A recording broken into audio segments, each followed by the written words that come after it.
Avancer vers un objectif ambitieux, c'est le seul moyen d'être profondément heureux, les gars. Ça va être complètement le sujet de cette vidéo. Vous allez vous demander pourquoi mon micro est tenu avec un couteau de cuisine, tout simplement parce que j'avais envie et que j'en ai trouvé un dans ma chambre aux Philippines, les gars.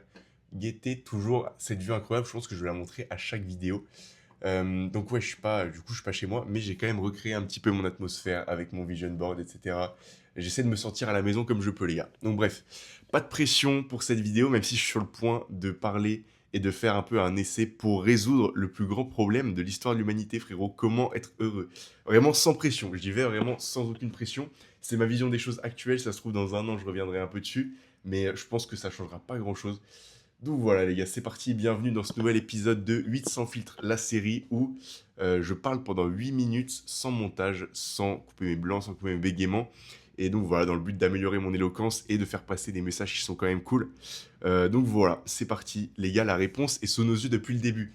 Comment être profondément heureux? Vraiment, c'est sous nos yeux depuis le début. Parce que gros, quand t'étais petit, tu regardais sûrement Naruto, One Piece, My Hero Academia, tu vois, les petits animés de base. Et il y a toujours un esprit qui revient un peu en boucle, cet esprit de t'as un objectif hyper ambitieux et que tu vas le dépasser, que ce soit devenir Hokage, roi des pirates, et même quand dans My Hero Academia, Izuku de base, tu vois, il de devenir un héros alors qu'il n'a pas d'alter, il n'a pas de pouvoir. Donc c'est hyper ambitieux à la base. Et dès qu'on lui donne un alter, et bah il se dit plus ok je vais m'en contenter et devenir un héros moyen. Dès qu'on lui donne un alter, il se met la responsabilité de devenir le héros numéro un de tous les temps. Donc tu vois, il update en fonction du contexte de sa vie, il update ses ambitions à chaque fois.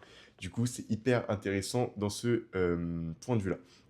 Quand tu as un objectif très ambitieux, tu ne peux pas te perdre. Ça veut dire que peut-être qu'il y a des fois où tu te sens un peu perdu dans ta vie, tu vois. Tu te dis, ok, bah là en ce moment, je sais pas trop quoi faire, je suis dans mon lit, j'ai du temps, je suis un peu en dépression, tu vois, je sais pas trop où aller. Et en fait, quand tu as un objectif ambitieux, et bah, tu pourras toujours te refocus sur cet objectif-là. Imagine frérot, Conor McGregor, il ne pouvait pas Attends, il est là, ouais, pourquoi je pointe du doigt là-bas? Et il ne pouvait pas se sentir malheureux, frérot. Parce que quand tu es malheureux, que tu sais pas quoi faire, que tu es perdu dans ta vie, bah, tu vas t'entraîner, tout simplement, tu vas faire des étirements. Mais en gros, tu peux toujours avancer vers cet objectif qui est ambitieux. Et quand tu es perdu, que tu manques un peu de direction dans ta vie, tu dis, ok, qu'est-ce que je peux faire là maintenant pour me rapprocher ne serait-ce que de 0,0001% de mon objectif, tu vois. Donc, c'est pareil pour moi, tu vois. Alors, peu importe quand je suis perdu, enfin, je suis jamais perdu, entre guillemets, mais là, je suis arrivé aux Philippines et tout, j'ai eu quelques jours, en plus, il fait dégueulasse. Aujourd'hui, il va y avoir un putain de typhon. Donc voilà, mais j'ai eu quelques jours où je suis arrivé et je me suis dit, bon, vas-y, maintenant je suis là, je suis à l'autre bout du monde par rapport à moi et tout. Un peu perdu, tu vois, un peu compliqué. Mais en fait, je pouvais pas me sentir comme ça parce que 2 secondes après, je me disais, bon, bah, je sais pas, je vais aller sortir, je vais aller faire du sport et surtout, je vais aller record du contenu, tu vois. Donc, toujours, tu as ce truc sur lequel te recentrer et ça, c'est incroyable. Et il y avait un mec qui disait que la maîtrise d'une compétence, c'est le médicament parfait pour l'ennui et le manque de direction. Genre frérot, si jamais tu as une compétence que tu veux maxer, et moi par exemple, on va dire que c'est l'éloquence maintenant, tu vois, entre guillemets, même s'il y en a plein que je veux maxer, et bah je peux pas m'ennuyer parce que dès que je m'ennuie, je me dis ok bah je peux m'améliorer pour devenir meilleur dans cette compétence. Donc ça, c'est incroyable. Et du coup, pareil pour Conor McGregor, il peut pas s'ennuyer parce qu'il y a toujours un truc à faire pour progresser, des étirements. Il peut faire du shadow dans sa chambre, tu vois, il peut aller faire des pompes, il peut aller courir. Il y a toujours un putain de truc à faire. Donc voilà. Il faut que tu trouves un objectif qui a du sens, frérot. Et que ce soit du sens à un niveau personnel ou à un niveau collectif, ça reste le même degré d'importance. Tu vois, on peut pas dire à un mec, ouais, mais toi, ton objectif, il est trop perso et tout, il est nul. Parce qu'au final, un objectif perso, s'il est assez bon, il va finir par inspirer d'autres gens. Je vais arrêter de prendre l'exemple de Conor McGregor parce que vous allez me prendre pour un suceur, mais quand même. Alors, c'est un mec, il a un objectif qui est assez perso, genre devenir double champion de l'UFC, c'est un objectif qui est perso, mais ça a eu tellement un impact sur les autres, genre le fait que cette mentalité de se dire, ok, je suis un mec qui vient d'un petit village de merde en Irlande, j'étais un putain de plombier, et genre, pareil, à 16, 18 ans, il savait toujours pas ce qu'il voulait faire, et il s'est dit, bon, bah, ok, je me fixe comme objectif, c'est un truc que j'ai envie et dont je ressens l'envie au fond de moi, de devenir le plus grand combattant de tous les temps, frérot. Même, genre, depuis le début, il disait ça. Est-ce que c'est pas une dinguerie? Et à l'inverse, il y a des objectifs qui peuvent ne pas avoir de sens. Et ça, frérot, ça m'a saoulé parce que j'en ai parlé avec un mec, tu vois, j'étais en stage il y a quelques temps, et je vois un pote, enfin un collègue, tu vois, il poste des vidéos sur Insta. Il poste des vidéos, il poste du contenu sur la salle, etc. Et même, c'est un mec sympa. Du coup, je me dis, ok, ça veut dire lui aussi, il est créateur de contenu, il est dans la création. Lui aussi, il va à la salle. Bon, bah, go, on va aller faire une séance ensemble, tu vois. Donc, trop cool. Vraiment, en plus, la séance, c'était grave agréable et tout. Mais quand je commence à lui parler sur des sujets un peu plus profonds, en mode, ouais, toi, la création de contenu, nan, tu vas aller où? C'est quoi le message que tu veux faire passer? Le poteau, je sais pas, genre, il faisait juste ça, un peu au hasard, parce que, je sais pas, il a vu des gens le faire et il s'est dit, bon, je vais le faire. Mais au final, tu vois, il est pas très constant dans sa création de contenu. Et c'est justement pour ça, parce qu'il a pas cette raison profonde. Et du coup, je lui ai dit, bon, bah, ok, frérot, c'est quoi un peu tes objectifs dans la vie Je me rappelle, on était dans le métro et tout, en train de se dire ça. Et il me regarde, il fait, je sais pas. Genre, il me dit, ok, si passer, je sais plus c'est quoi les rangs sur League of Legends, mais passer Unreal, non, je sais pas, ça doit pas être ça. Mais genre, un rang très très élevé sur League of Legends, tu vois. Frérot, est-ce que tu penses que ça va te rendre heureux? Genre, ce que je lui ai dit, il m'a dit, ouais, ouais, de fou, de fou, de fou. Alors que non. Non, concrètement, j'ai un autre pote à moi, parce que je sais pas comment je fais, les gars. Parce qu'avec ma personnalité, avoir des potes qui jouent aux jeux vidéo, je sais pas comment je fais, tu vois. Mais j'ai un pote, il est à un rang très très élevé sur League of Legends. Carrément, je suis allé rechercher les rangs sur League of Legends. Non, c'est pas sur League of Legends, c'est sur Valo.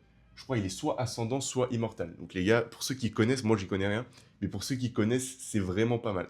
Et en gros, il a tellement charbonné pour avoir ce rang, et parce qu'il pensait que ça allait le rendre heureux. Sauf que c'est un de mes potes que je connais qui est le plus en dépression, qui a des pensées vraiment très très noires et tout, et ça ne l'a pas aidé. C'est un objectif, ok, c'est hyper ambitieux, tu charbonnes de fou pour l'atteindre, mais une fois que tu l'as atteint, ça n'a aucun sens, frérot, ça n'a aucun sens. Genre, t'éteins ton PC, ton objectif n'existe plus, frérot. Genre, s'il n'y a plus un serveur Discord pour reconnaître ta valeur, ton objectif n'a plus de valeur, tu vois. Enfin, c'est bizarre, mais les gars, en gros, il faut que vous trouviez un putain d'objectif qui a du sens pour vous, pour les autres. Et ouais, parce que frérot, Unreal sur je sais pas quoi, c'est pas un vrai objectif. Sinon quoi? Concrètement, là, la take globale, c'est poursuivre un objectif ambitieux, c'est le seul moyen d'être profondément heureux. Sinon quoi? Genre, il y a un mec qui va être pas d'accord et il va me dire non, non, je suis pas d'accord. Bah, très bien, sinon quoi? Sinon, la vie classique des gens pas ambitieux spécialement à la base, c'est quoi? C'est ok, tu sors de la classe moyenne et tu vas faire des études pour avoir comme but de toi aussi finir dans la classe moyenne, au même niveau de là où tu viens de tes parents. Et après, tu vas me dire, ok, Bellec gagnait, allez, 2, 1 ou 2 ou 3 000 balles de plus par mois, tu vois. Genre, frérot, c'est cool. Mais déjà, tes 3 000 balles, déjà, si c'est bien, 3 000 balles, hein. Vraiment, c'est le niveau. Après, au-delà de ça, ça veut dire que le mec commence à avoir quelques ambitions, une volonté de changer des choses un peu plus profondément. Donc, ok. Mais, oh, attends, il y a le reflet comme ça. Ouais, on s'en fout. Bref, la volonté de gagner 3 000 balles de plus max, et souvent ce sera moins, et bah, gros, l'inflation déjà, elle va niquer tes 3 000 balles, donc ça veut dire que c'est rien. Donc ça veut dire que ton niveau d'ambition, ce pourquoi tu charbonnes tous les jours, que ce soit dans tes études, dans toute ta vie, ton niveau d'ambition, c'est pour ne pas bouger, c'est pour stagner. Donc frérot, enfin, c'est normal que tu sois pas heureux. Et ça, tu le vois directement parce que c'est des gens qui, vu qu'ils atteignent pas le bonheur, ils vont rechercher le plaisir. Souvent, ces gens-là, ils vont avoir des addictions, euh, du mal à être disciplinés, etc. Donc voilà, qui commence à faire super sombre parce que il y a un putain de typhon qui arrive. J'avais un cours ou un événement aujourd'hui qui a été annulé. Donc voilà. Donc en gros, ouais, imagine la courbe du bonheur. Genre la courbe du bonheur, c'est un truc, enfin c'est un outil qu'on va utiliser. Tu vois, la courbe de satisfaction, c'est là, tu as un peu une baseline entre guillemets. Et bah, si ta satisfaction dans la vie, elle peut monter, elle peut descendre, voilà, elle peut fluctuer. Et en gros, si t'es pas ambitieux, ça veut dire que tu es là et ta courbe elle monte un petit peu et là tu atteins le point de stagnation, tu atteins le point où tu te dis ok bah je vais atteindre mon objectif de soit atteindre le niveau de vie de mes parents, soit atteindre 2 ou 3 000 balles de plus, mais bon dans tous les cas avec l'inflation c'est pas beaucoup plus, donc bah qu'est-ce que je peux faire maintenant, tu vois? Et bah vu que ça les rend pas heureux, ils vont souvent chercher des pics de plaisir, donc soit avec des drogues, c'est des drogues, ça peut être des substances mais ça peut être aussi des comportements, etc. Pics de plaisir qui vont les faire redescendre un peu bas et après ils vont devoir recharbonner pour re-atteindre la baseline, alors que si t'es ambitieux, frérot, si t'as un objectif comme un objectif dans les animés, vas-y, je schématise, on va dire que c'est ça. Ta courbe, elle va ressembler à la courbe du S&P 500, les gars. Est-ce que vous avez la rêve de la courbe du S&P 500? C'est une courbe qui est réputée pour beaucoup monter et avoir une croissance qui est très constante. Et en gros, ouais, c'est ça, c'est le bail. Enfin, tu vois, il n'y a pas de baseline.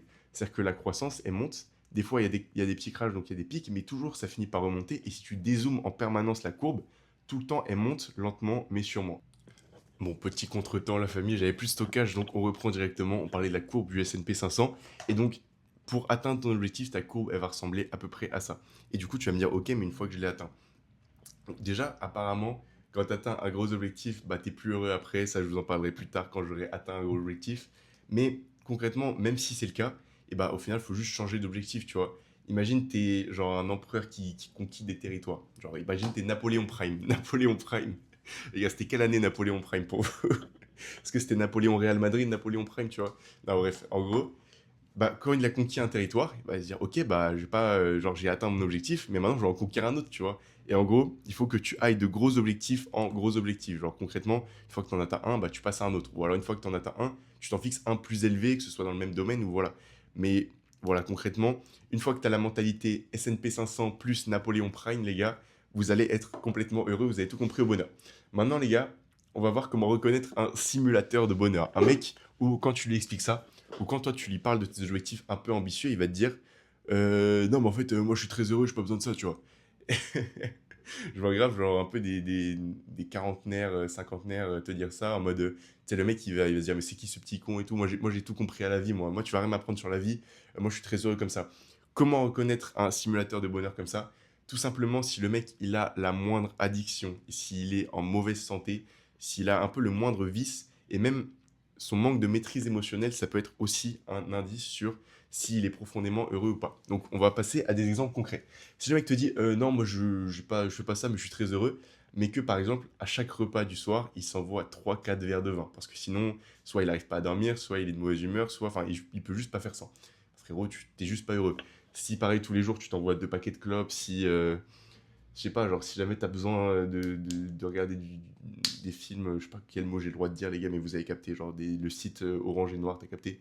Si jamais t'as besoin de ce genre de choses, et bah, c'est que t'es pas profondément heureux. Et même, en vrai, on peut pas être parfait sur ce genre de choses parce que chacun ses addictions. Moi, je sais que c'est un peu la caféine en ce moment, je sais pas. Mais tout le monde, d'ailleurs, attends, mon addiction, réellement, c'est l'eau de coco, mais en vrai, vu que c'est bon pour la santé, je compte pas ça comme une addiction. Mais ouais, j'ai aussi mon petit café qui est là.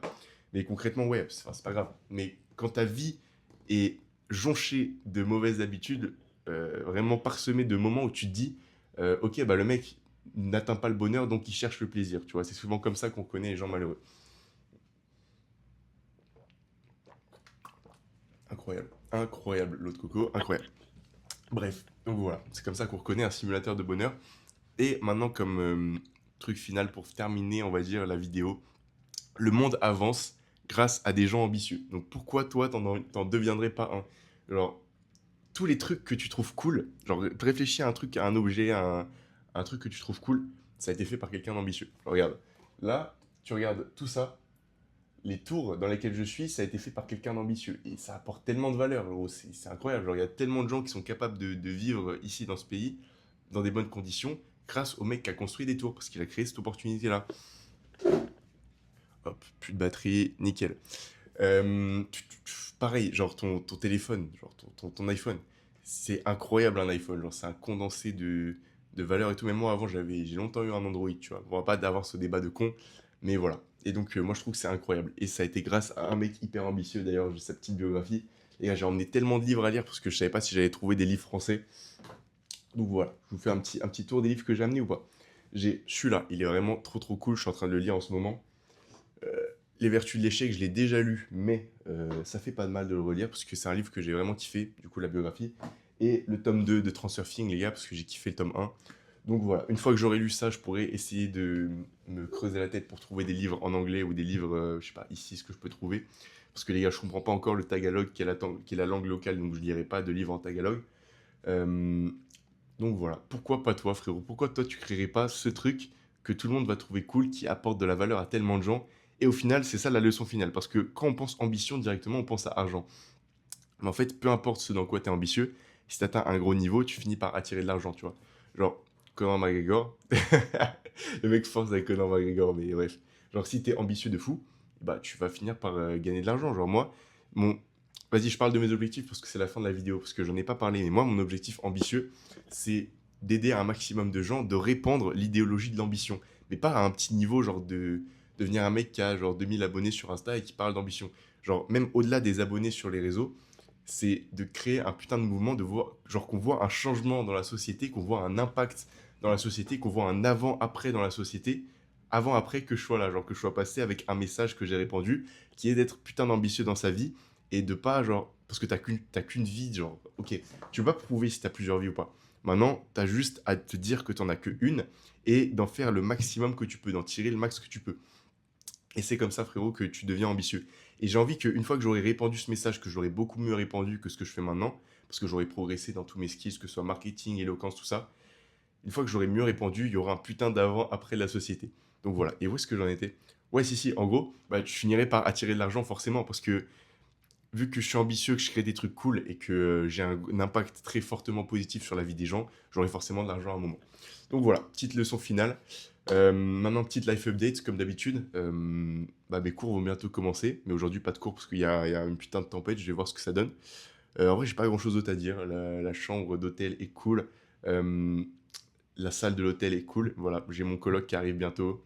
Incroyable, les frères. Restez branchés, je vais faire des petits trips, des petits vlogs. Et voilà. Allez, bisous, les gars. Grosse force dans vos objectifs. Restez ambitieux.